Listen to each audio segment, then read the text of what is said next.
Hello and welcome to the 7-Day Ayurvedic Cleanse. I'm Sylvia and I'm going to be leading this cleanse with all of you participants. And I just wanted to record this short presentation, just sort of like an informational overview, just to give you a little bit of an idea of what to expect during this cleanse. We already had a call with some of the participants earlier today. But since not everybody was there, I wanted to send this recording out to everyone to review before starting the cleanse. So first and foremost, what is Ayurveda? Ayurveda is an ancient science of healing. So it's the oldest known holistic system of medicine. And it originated in India about 5,000 or so years ago. And is the mother of all healing sciences. From Sanskrit, Ayurveda means literally science of life. Ayu means science and Veda. Ayu means life and Veda is knowledge or science. And Ayurveda and yoga are sister sciences. So if you practice yoga, you probably have heard Ayurveda. And Ayurveda has become actually very popular in the West now. Because a lot of people are starting to become familiar with the practices of Ayurveda and practice them or integrate them into their life on a daily basis. You know, Ayurveda really promotes prevention as opposed to treating disease. So it's about establishing balance within the body. Ayurveda has different parts as a medical system. It has different aspects of it. Some of it is nutrition, related to nutrition, health, wellness, meditation, mindfulness.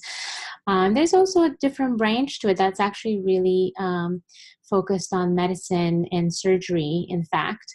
But for the most part, Ayurveda is really focusing on prevention and preventing disease through restoring balance in the human body. So it is known that we are born with a certain constitution or a certain predisposition for imbalance.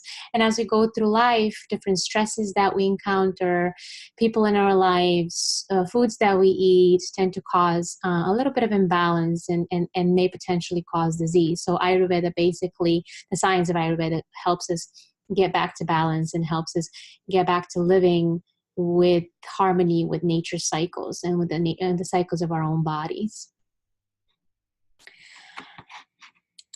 So the three doshas in Ayurveda, the three doshas are the three predominant constitutions of the human mind and body. And Ayurveda identifies three basic types of energy or principles that are present in everything and everyone. And those are Vata, Pitta, and Kapha. So Vata, Pitta, and Kapha are made of the five universal elements. So within Ayurveda, it's believed that there's five universal elements that are in everything around us, living and non-living: air, space, fire, water, and earth. And each person is born with a unique combination of each of these elements to make up his or her mind-body type or their dosha. So the goal of Ayurveda is to find what your particular dosha is and to teach you how to keep it in balance. And so if you've taken the questionnaire that I sent earlier a couple of days ago, you probably have determined which dosha you're predominant in. So you usually have a combination of each of those three, but there's one or two that are predominant. They sort of are the more you score the most in them. And that means that you're more likely to get out of balance there. Right, so if you're a Vata person, if you're predominantly Vata person, now as we transition from summer to fall, summer to winter, as the weather changes from being really hot to cool and dry and airy, Vata tends to get actually aggravated, and you can easily get out of balance in Vata. So in order to stay in balance, as we transition through the season, from one season to the next, you need to take care of that and eat according to what nature provides, according to nature's cycles. Eat a lot more warming foods, things that are existing currently in local things. So like root vegetables, meats, things that are high in fat, right? So those things balance Vata. We're going to talk a little bit more about that in a bit. So what is Vata dosha? Again, Vata is the elements of ether and air. So space and air is the dosha of movement. And Vata type people are generally thin and they find it really hard to gain weight. They have a lot of gas and digestive issues usually because, again, movement of like in space predominates in those people.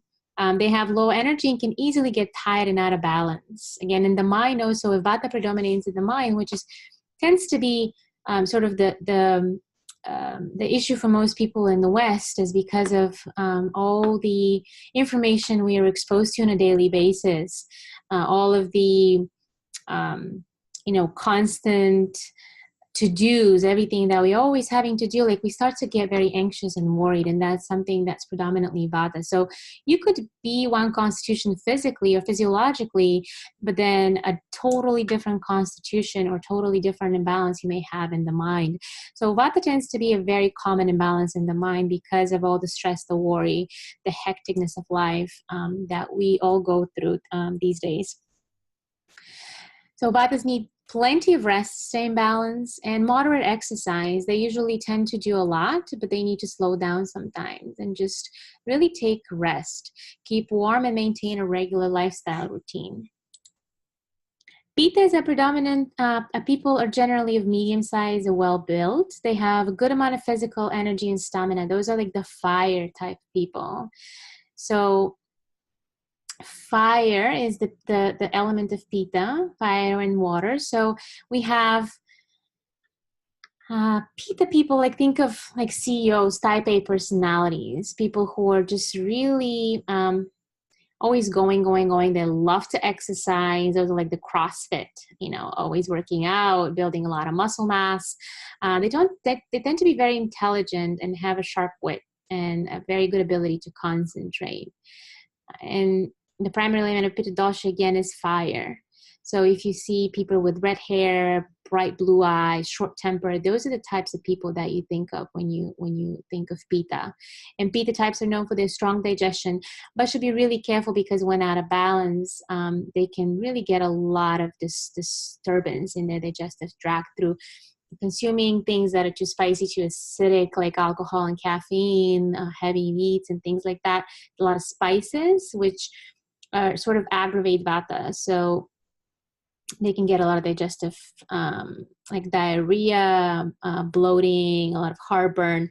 So in order for them to stay in balance, they have to keep themselves cool and put off that fire a little bit. So Kapha dosha is comprised of the elements of water and earth. And Kapha type people tend to have sturdy, heavy frames and a good reserve of physical strength and stamina. So like you think of water and earth combined to make mud. So Kapha is a little bit more slow pace. They like run down the hill, like really easygoing. The immune system is usually pretty sturdy, pretty robust, generally positive outlook on life. But again, they can get out of balance easily if they become too lazy, which is a tendency Kapha people tend to have. They tend to eat a little bit too much sometimes, overeat, and their digestion is slow, so they are predisposed to gaining weight a lot easier. And if they get out of balance, they can become really stubborn and again, a little bit lazy. They retain information very well though, and they're really, really good people to have around, those kind of people that you like think of when you think of like really good, reliable friends, people that you can always depend on, like you lean against, they're like the rock in your life. So the seasons and time of day, also different types of elements or universal elements predominate throughout the seasons and throughout the times of day as well. So as we move now from summer to fall, we go from Pitta to Vata season. So we go from the hot and fiery time to the time of air and cold and movement. So wind, think of like windy times, like fall and winter. And Kapha season is usually springtime when we have a lot more moisture, a lot more mucus starts to accumulate in the body. We feel a little bit more groggy, a lot heavier, the muddy type of time of year. It is also believed that each dosha predominates. There's different times of the day that each dosha or each element, universal element predominates. So Pitta is usually between the hours of 10 and 2. That's when digestion is strongest. So it's recommended between the hours of 10 and 2 p.m., 10 a.m. and 2 p.m. You should have your largest meal. That's when Agni or your digestive fire it works the best. And between the hours of 10 p.m. and 2 a.m., you should be asleep. You should be in bed, right? So in that, before the hours of 10, before 10 p.m., you should be in bed, because once you get into that Pitta time of night, then you become more awake, and you're not, your sleep is not as sound. The Vata time is between 2 and 6. So 2 to 6 a.m., we have the most active, vivid dreaming. That's when, like, the dreaming part of a lot of movement, a lot of sort of shifting going on in the brain, a lot of dreams coming in. Between the hours of 6 p.m. and 2 p.m. and 6 p.m. is the creative imagination time. So that's when you're most productive. That's when, if you're doing creative work, that's usually considered the best time to do it. And Kapha is between the hours of 6 and 10. So between 6 and 10 a.m., we have to get up before 6 a.m. Usually, it's in Ayurveda, that's what's recommended, to avoid that sluggish energy of Kapha, as we get into the hours of between 6 and 10 a.m. And then between 6 and 10 p.m., eat a light dinner and meditate to kind of break down that Kapha heavy energy and sluggishness.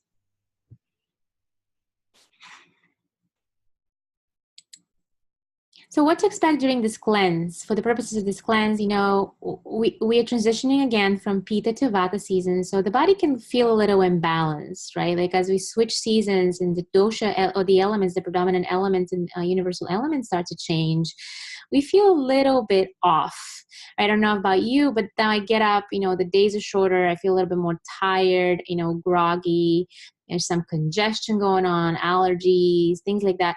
So digestion may be a little bit, off, and we're not as sure as to why. We've been eating all these salads and juices and raw things during the summer when weather's hot, but now that it's getting cooler, our body is not tolerating those things as well. So what can we do to keep our body in balance as we go through the change of seasons? And this cleanse is a perfect way to get into that.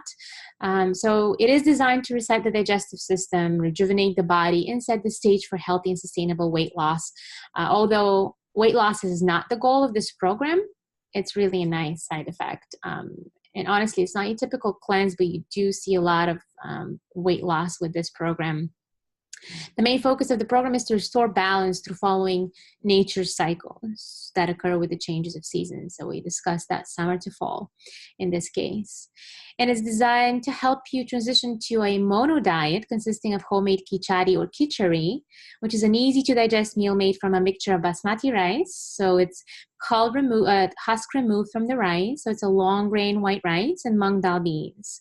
So we eat sort of the same thing for the 4 full days of the Ayurvedic cleanse. So the first 2 days are integrative period, when we just switch to a plant-based diet, 3 meals a day, remove all the allergens. And then from day 3 through day 6, we do the full Ayurvedic cleanse, which consists of only khichdi or khichdi.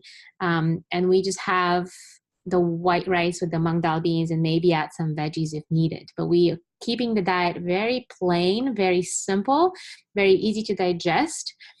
And khichdi is something that is traditionally prepared in Ayurveda to stimulate the removal of toxins in the body. So it's considered to really improve digestion because it's easy on the digestive system and allows the body to focus on detoxification.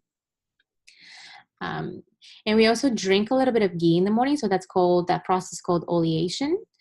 And the ghee helps to strengthen the digestive tract, to feed the cells of the colon. And it's really nice for detoxification. So it helps you to remove waste out of the body. So again, khichdi. Khichdi is traditionally used in Indian cuisine and Ayurvedic medicine. And it's made of long grain basmati rice, husk is removed, and split mung dal beans. So this food is given to anybody at any age, really, in India. And sometimes they give it to babies as they switch to solid foods because they believe that it is really gentle on the digestive system and provides balanced nutrition. It's a complete source of protein because of the combination of the rice and the beans. And it removes gas, so it doesn't cause any flatulence.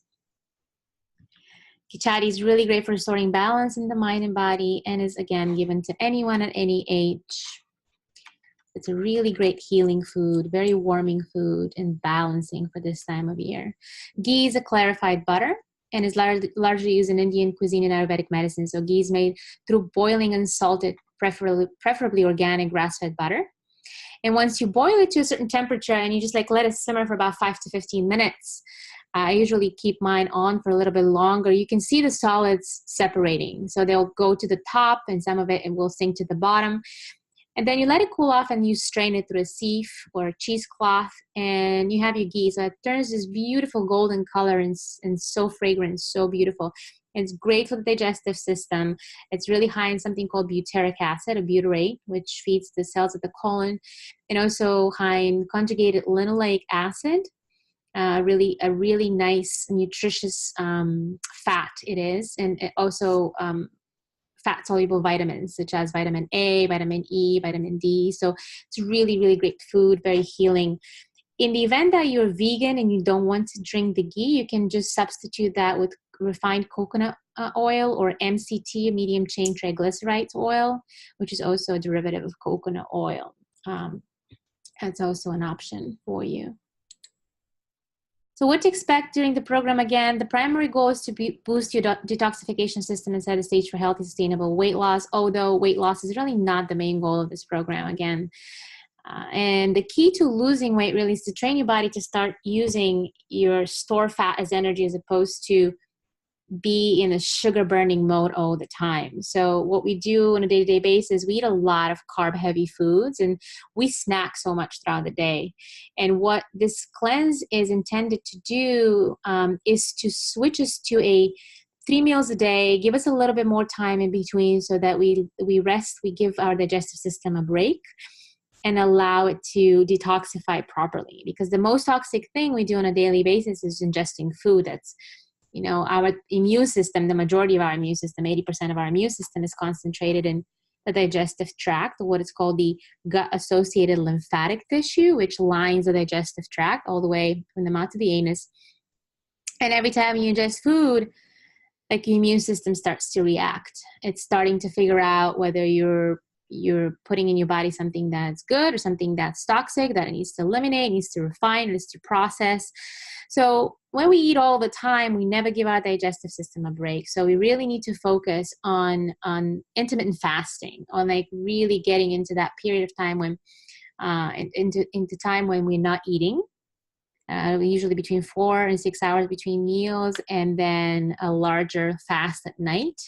Usually between a 14 and 16-hour fast. So if you want to eat at 6 or 7 at night, you don't want to eat again until like 10 or 11 the next day sometimes. Just give it really nice, like solid 14 hours of break for your body to cleanse itself.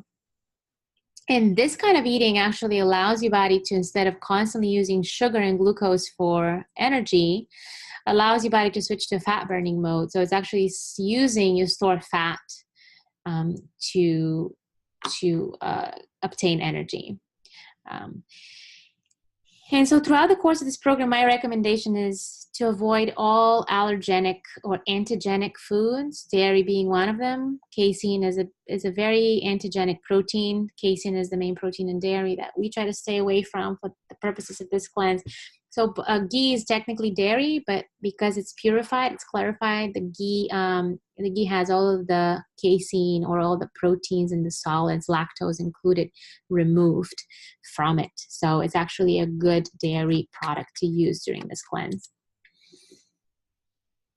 Coffee and all acid forming foods should be eliminated during the 7 days if possible.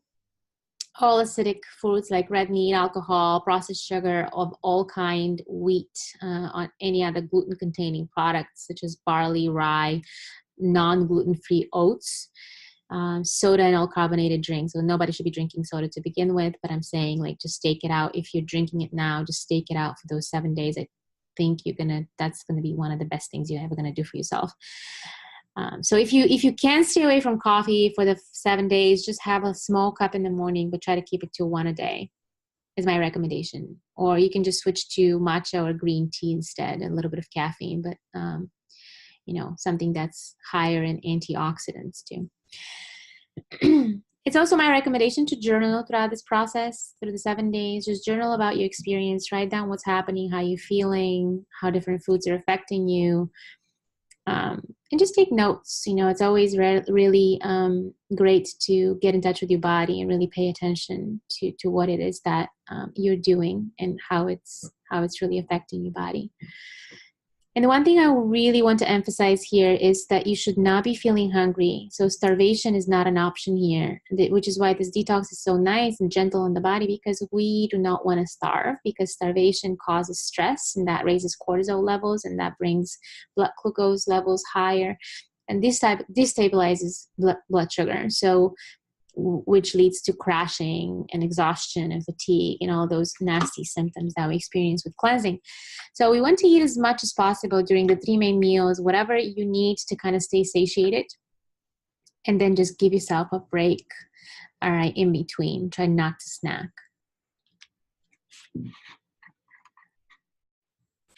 Recommended daily practices or dinacharya. This is a big part of Ayurveda. Like, we do talk about how can you, not only through diet, but also different daily practices, heal your body, bring your body back to balance. And those are some of the ones that I recommend personally, and the ones that I've used in my life and continue to use, not on a daily basis, but pretty often, pretty frequent. So upon waking up, use the tongue scraper to remove ama or toxins accumulated overnight. So using the tongue scraper, just gently scrape your tongue first thing in the morning before you brush your teeth.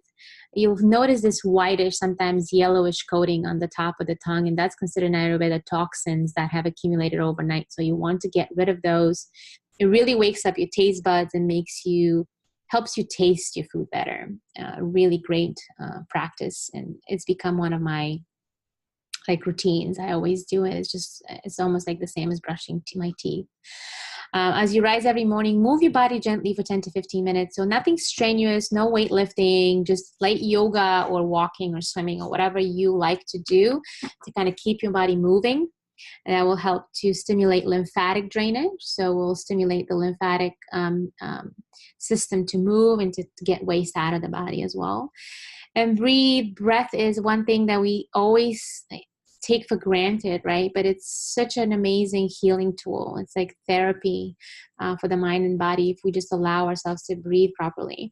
And I usually teach a breathing technique to my students in yoga class. It's called Ujjayi breath, called Ujjayi pranayama.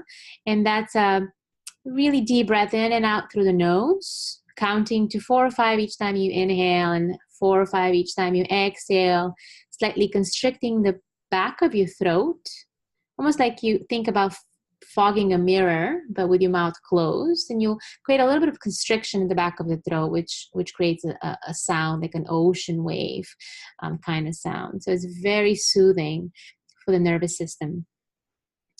Meditate, sitting still for 10 to 15 minutes each morning before you go to check your phone, your computer, or to turn on the TV to see the depressing news that we see every single day in Donald Trump and all the craziness that's going on.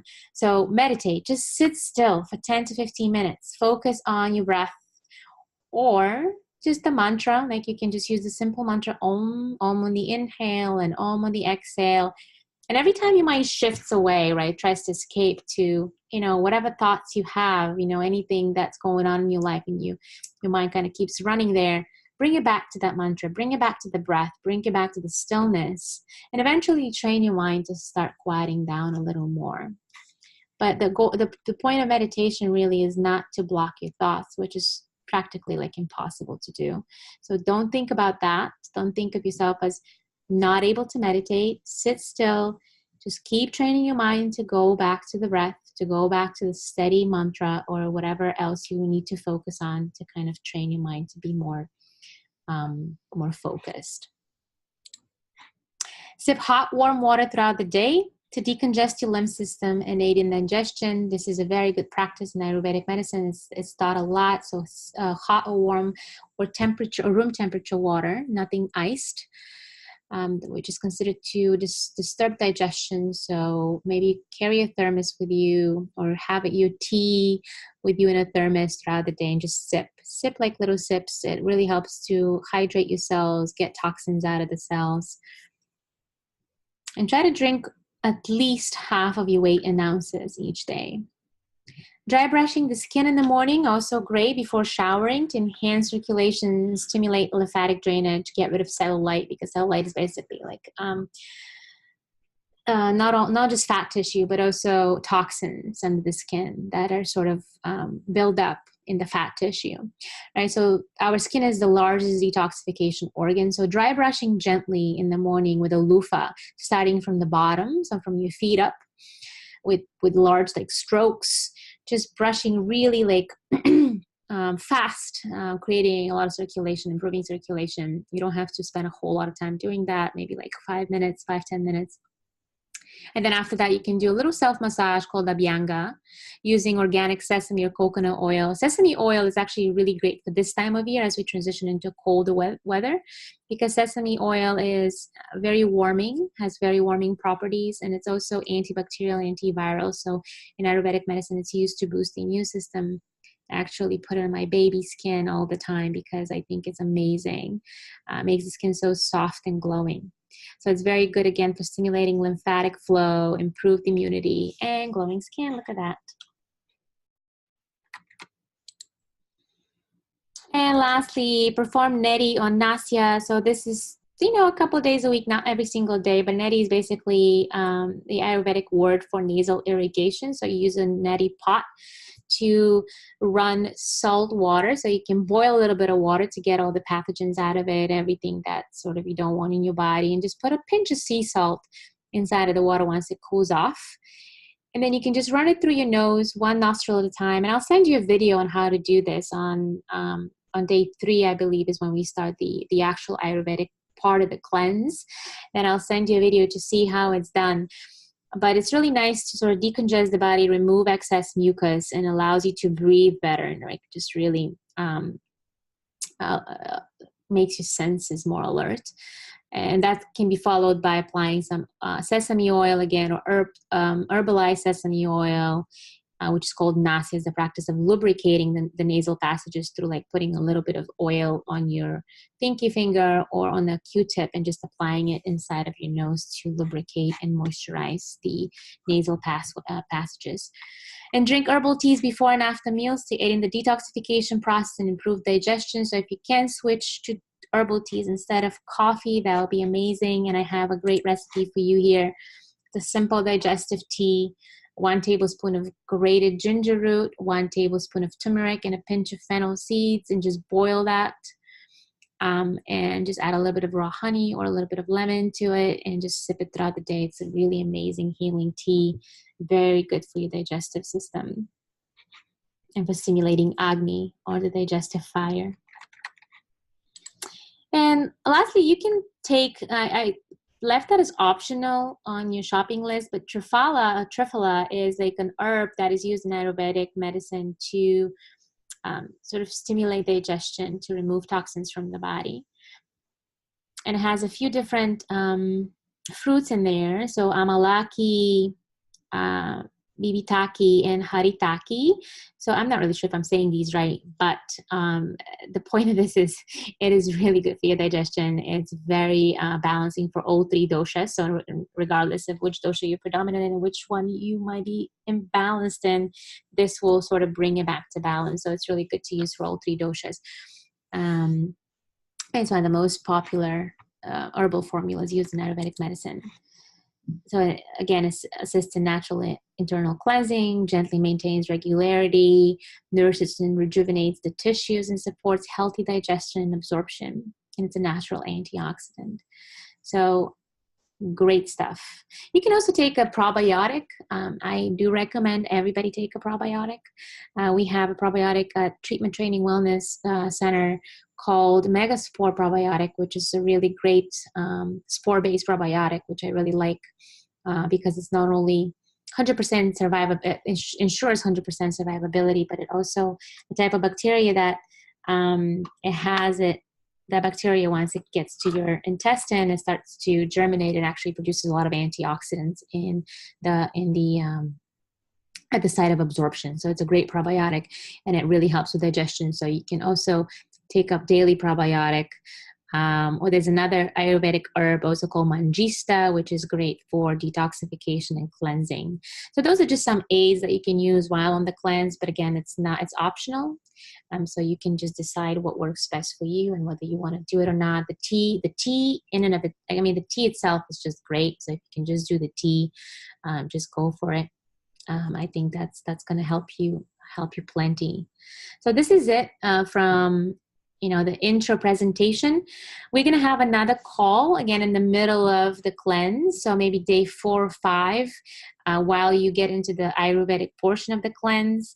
And then day 7 will be like a reintegration period. So we're going to be going back into sort of helping the body to transition into daily routine, normal rate daily routine. That will be again another plant-based day, but we're going to be out of the Ayurvedic part of the cleanse. So at that point, we also have another call to close and for you to ask any questions you may have. So thank you so much again for joining, and I look forward to talking with you soon. If you have any questions at all, feel free to email me, or you can join our Facebook forum, which I sent a link to earlier, and just post your questions there, or write anything you want to write about your experience with this cleanse and how you're doing. Okay, I'll talk to you soon. Thanks, guys. Bye.